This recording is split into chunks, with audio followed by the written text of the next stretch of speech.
The Nintendo Switch 2 has already made waves across the gaming industry. Some of the news has excited fans, and some not so much. But most of us can agree on one thing.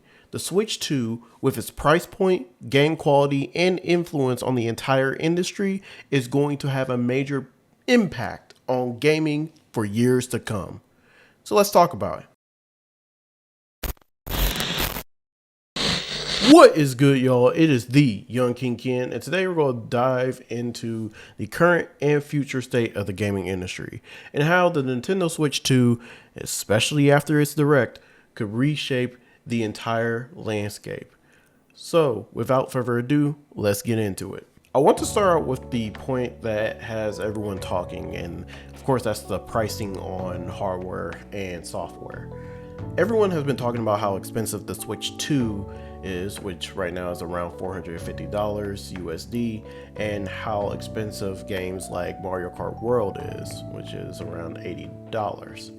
Nintendo has made a statement saying they have and are going to price their games on many factors such as replayability, development, and overall content of the game. I kind of figured this when they priced Tears of the Kingdom at $70, with most other first-party exclusives on the original Switch being at most $60. And you know how crazy content-wise Tears of the Kingdom is compared to games like Breath of the Wild or Mario Odyssey.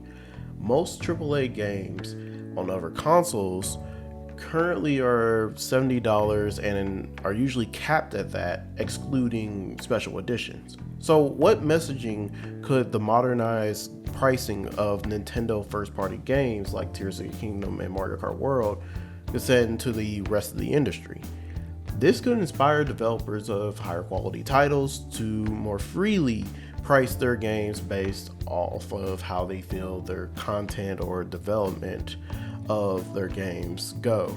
And it's funny knowing that months ago we were all discussing the possibility that the base game of GTA 6 when it comes out could be priced at way more than $70. And allow me to add another layer to this with the current situation regarding tariffs or taxes charged on goods bought from other countries. The United States recently implemented significant tariff increases on imports from China and other countries, further stressing a trade war. Now, I'm not going to get too much into that, but a lot of Nintendo's manufacturing is done in these countries and could impact launch day prices and shipping to various other countries, hence the reason why pre-orders in North America delayed. Currently, the tariffs have been delayed for 90 days, which would allow Nintendo to have a smoother road with the pre-order process. I mean, at least for the consumer. However, while the Nintendo Switch 2 is in the hot seat for attention, I am concerned on how this will affect the next generation of PlayStation and Xbox consoles. And not only the consoles, but the physical games, which, like the consoles, are needed to be shipped. This could further push a more digital approach to selling games, as it could mean physical copies would be more expensive than the digital ones. Both comes with their pros and cons. I made a video about this a while back. Go ahead and check it out. And also talking with this, with Nintendo's variable pricing, it's pushed back on pre-orders due to the tariffs and manufacturing of digital and physical games. The pricing on games will make a huge impact on the future of the industry. I briefly touched on the PlayStation and Xbox consoles, but do we remember the Wii and how innovative that console was for everyone, not just gamers? But do we also remember shortly after both PlayStation and Xbox came out with their versions of motion control, Xbox with the Kinect and Sony with the PlayStation Move? Or during the Switch's life cycle, we suddenly see various handhelds being made like the Steam Deck, PS Portal, Asus ROG Ally, and more. This is a direct result of my second point, which is that Nintendo has major influence on the industry. The Nintendo Switch is the third best-selling console of all time, just behind the Nintendo DS and PlayStation 2. If the Nintendo Switch 2 ends up being a hit the first few years, what could that do to the industry?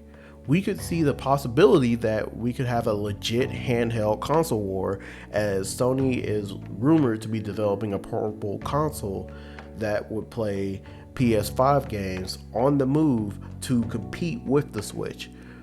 Who knows if Microsoft has something up their sleeves with a portable Xbox, or even just the implementation of Game Pass in the future.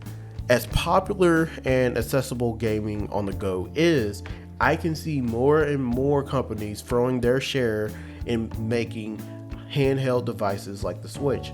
It just goes to show that the performance of the Switch 2 is having everyone step up their games, which will be a huge win for consumers. The final point I want to discuss are the games themselves. With the Switch 2 increasing in quality from the predecessor, it has allowed games such as Elden Ring to be possible on a Nintendo console, which again, the fault is just still ridiculous.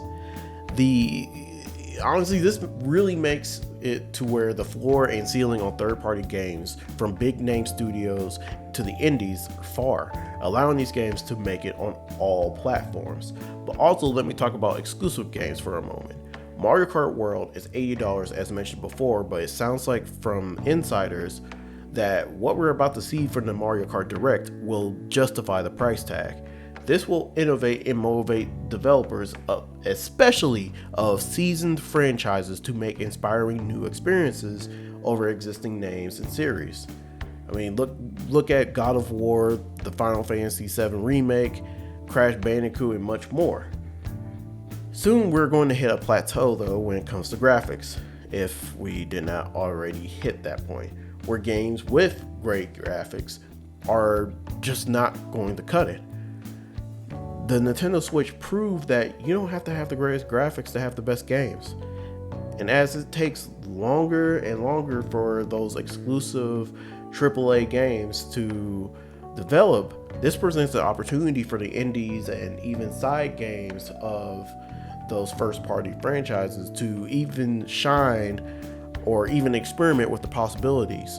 An example would be Nintendo, after making Mario Odyssey, created Bowser's Fury, which seemed more like an open world experiment in which could be utilized in the next 3D Mario game.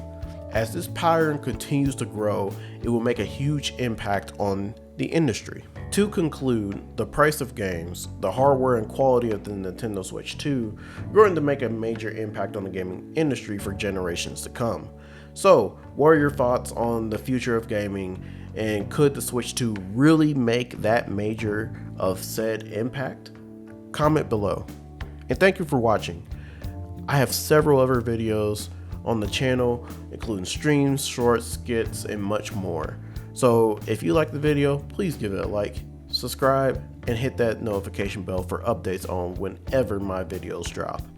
And until the next one, I will need y'all to keep our kingdom seasoned, y'all.